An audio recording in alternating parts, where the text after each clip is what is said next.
Sup nerds, Wired here, and welcome to my Dragon Age 2 Rogue Archer build. This was requested, and because one of the people that subscribed to me a long time ago, he was one of my first 5 subscribers, asked for this, I caved in and actually decided to do it. Now, I haven't effectively playtested this a lot. However, I did do the first half of Act 3 with it, and I have to say it's a lot of fun to play like this. This build is really wacky and out there, but I find it's extremely fun. Just for the mess around factor, you won't believe what you could do with an archer and still be extremely effective.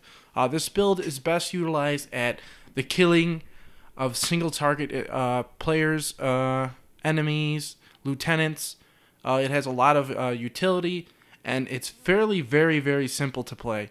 When I say very simple to play, you probably won't even have enough abilities to fill up your 6 hotkeys on console. So I hope that's joyful for some of you guys, because I know some of these builds can be extremely complicated with a lot of buttons, but this one is extremely simple, and I actually, because it's so easy, I actually call it my cruise control archer.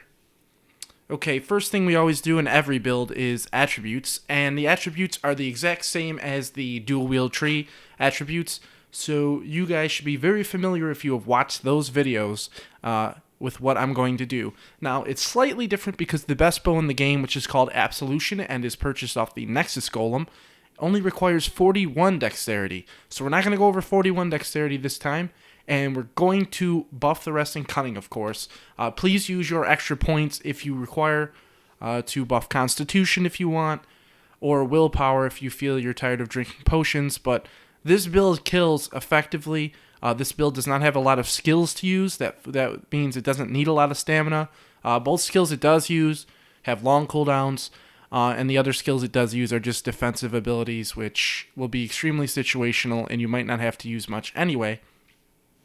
Okay, so let's get started right off the bat on the cruise control archer.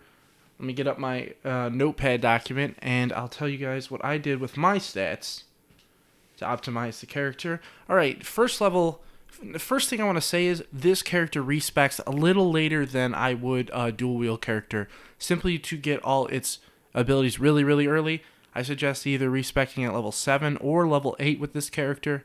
That will be about 60% through the first act.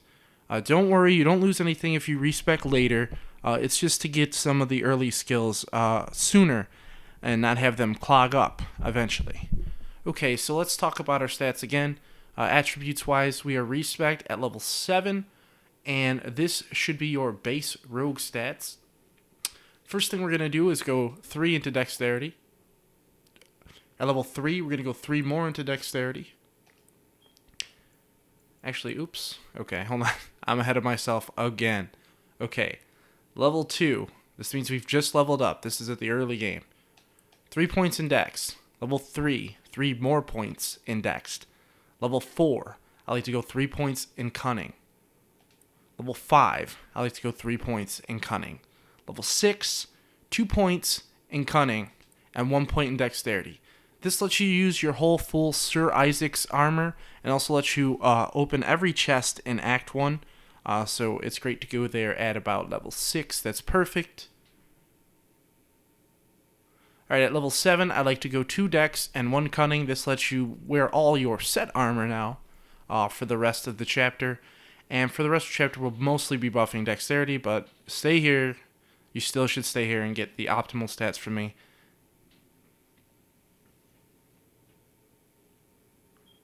At level 8, we're going to buff dexterity to 25, and at level 9, we're going to buff dexterity to 28. At level 10, we're going to get 3 cunning to 24.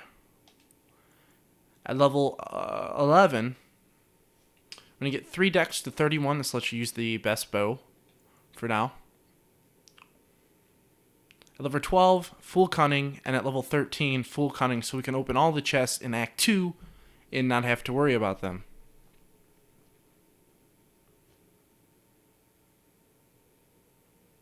Okay, so this puts us at the beginning of Act 2 and also at level 14 The first level, you should definitely go 3 decks again. Now, I know what you're thinking. Why am I not boosting life? If you wish, like I said earlier, you need life. If you're getting hit for some reason, if you're not able to kill targets fast enough, that sort of thing, please, please, please buff your constitution. It'll help you out. It'll only make me laugh at you, but you will definitely probably live a little longer. And remember to always use your Mabari Warhound. Can't get that through enough on an archer. That's an extra tank. So make sure Mabari Warhound is definitely being used in your party. Okay, so at level 15, we're going to buff Cunning to 33 now. Now, there's 2 ways you can work with Cunning. If you want to get your dex high really early in Act 3 and get the Absolution Bow for 41 dex, then do that. If you want to get a more balanced approach and be able to open all the chests and not going to rush and kill the dragon, make sure to buff Cunning to 40. However, I always rush and kill the dragon at about 17 or 18, so I always buff Dexterity and just use the Rune of Valiance to finish off my Cunning. So that's what I'm going to do. Okay, at level 14, we've moved up to Dexterity. At level 15, we've gotten Cunning to 33, and at level 16, we've gotten Dex to 37. At level 8, actually, I don't know, it isn't 17.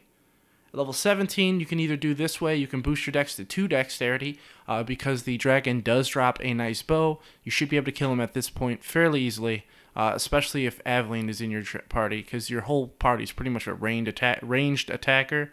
Shouldn't have any issues whatsoever. However, if you do want to get the bow earlier from the Nexus Golem, meaning right at the start, make sure to put more into Dexterity, but you will have bonus points, so you'll be able to manage it either way. I'm just going to do it this way. So we're going to get Dexterity 39 for the bow off the dragon and 1 in Cunning. At level 18, we're going to finish off Dex at 41, and we're never going to put another point into it at this point. We'll put the extra point in Cunning, and from there on, as you level up, just continuously pump Cunning. So you should at least get 4 or 5 or maybe even 6 more levels. Put those in Cunning. If you want higher critical chance, please put them into Dexterity. However, this build is cruise control, and it's just about shooting extremely fast. So we'll get up to about... I'm just going to put all these in Cunning.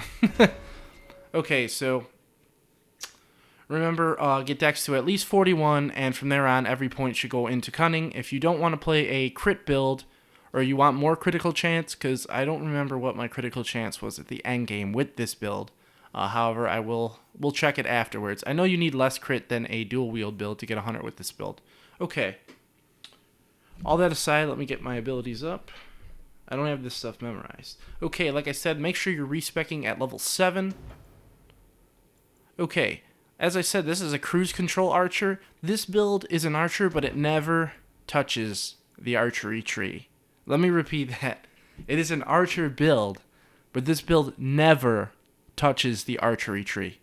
Now, why are you asking, why am I not using bow skills? Simple. This tree is the worst rogue tree probably in the game.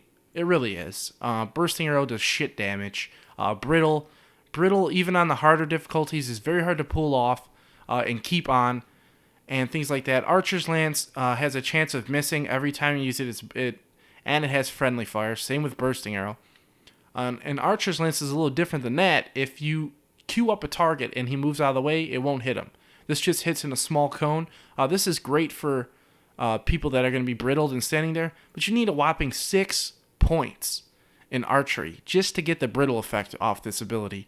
I mean, I don't think it's worth 7 levels to get this ability when Assassinate does that way better, and the path to get to Assassinate is way, way better as far as buffing your character. So I don't touch this skill tree at all. I went through this. This might be worth touching on the lesser difficulties, but I would not touch this on any of the harder difficulties. Just a waste.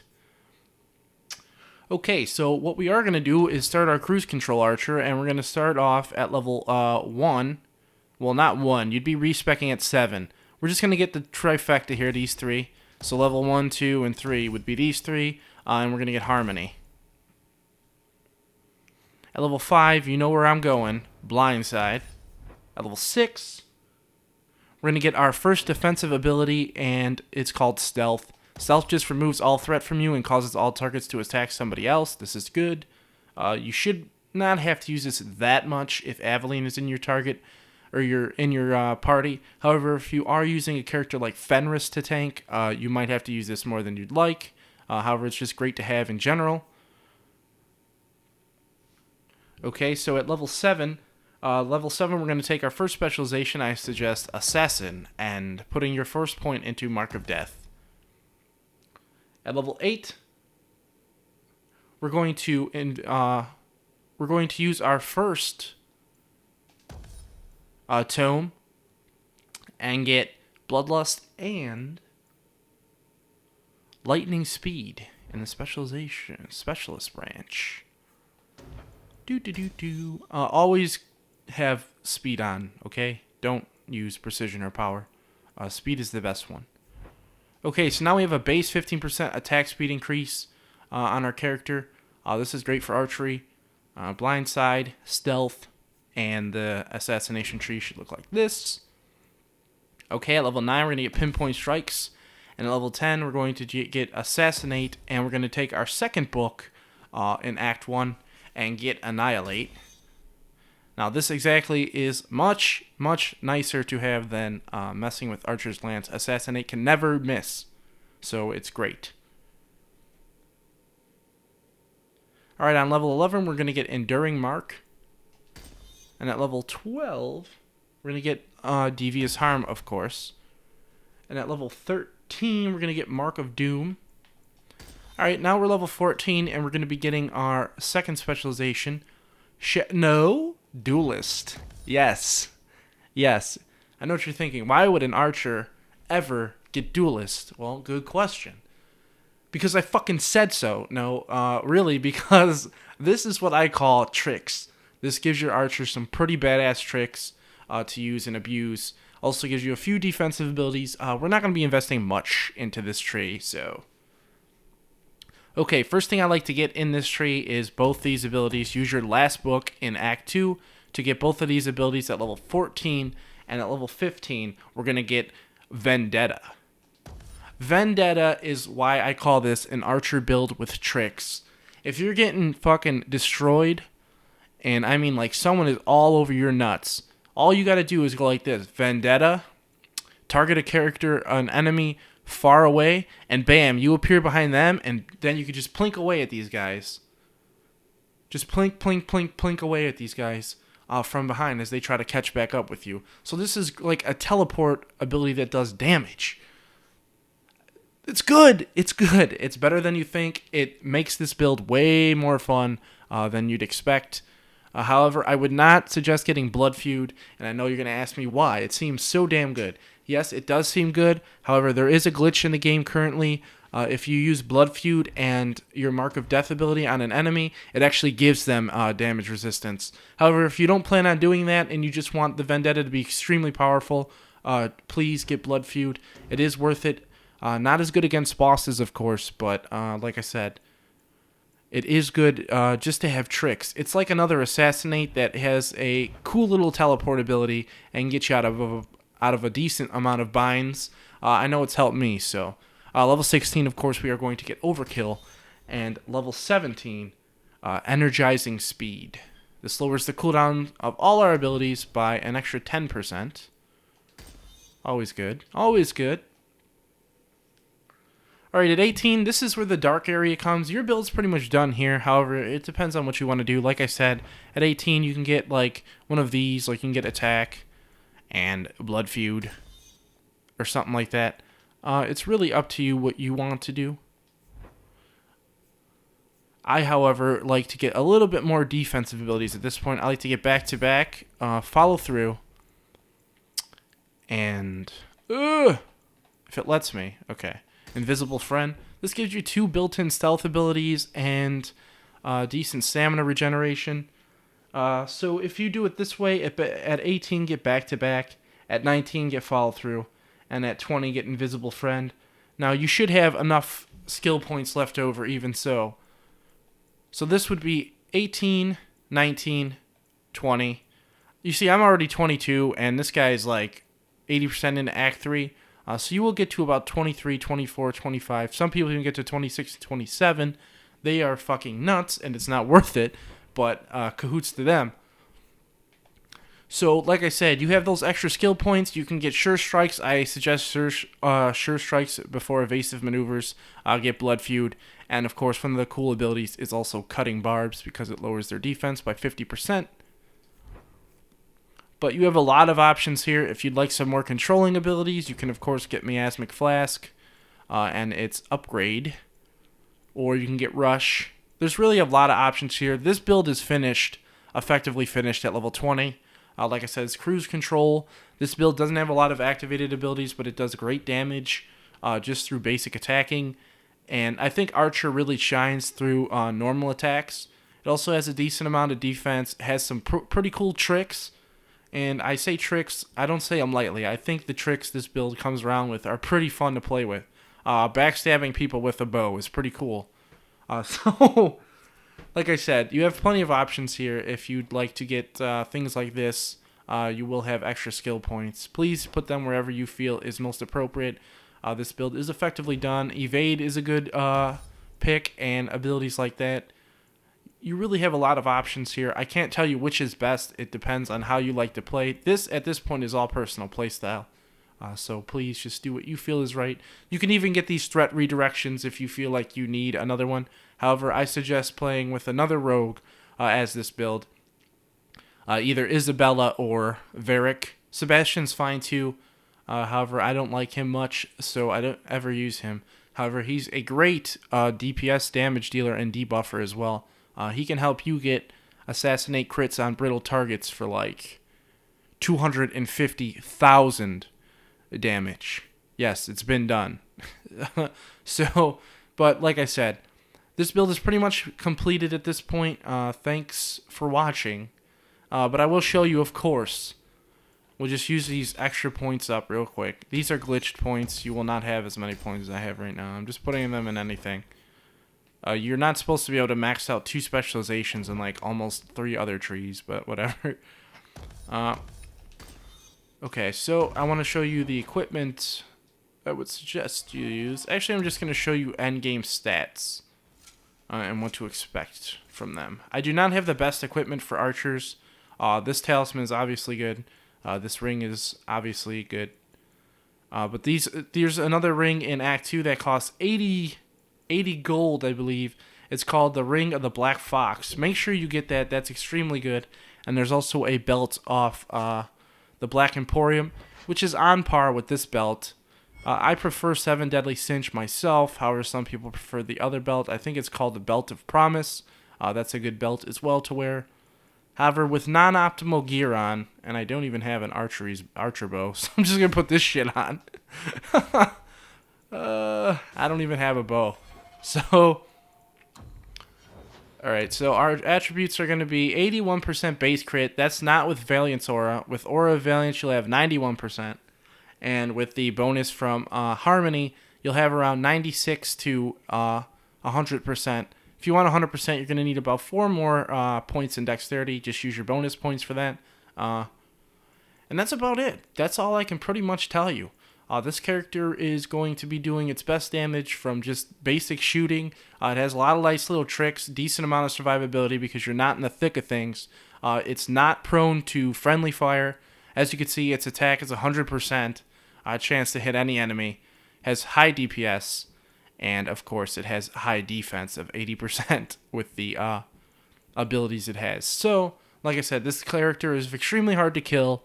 And just does great damage all around. So I hope you guys enjoyed this build in particular. If you did not, you can kiss my ass. It's cool. However, the Cruise Control Archer is probably top 2 build for archery, I would say. I might make another one that is more of just brittle abuse. That would mean like Archer's Lance and Assassinate. However, I hate the archery tree so much. I don't like touching it. I'm not going to lie. So... Next video coming up is going to be tactics for rogues, for your companions. My suggested companion layout for this build is as follows. Anders, Meryl, not Meryl, Anders, you, Anders, a tank of your choice, either Fenris or Evelyn, of course. Neither Meryl or Varric.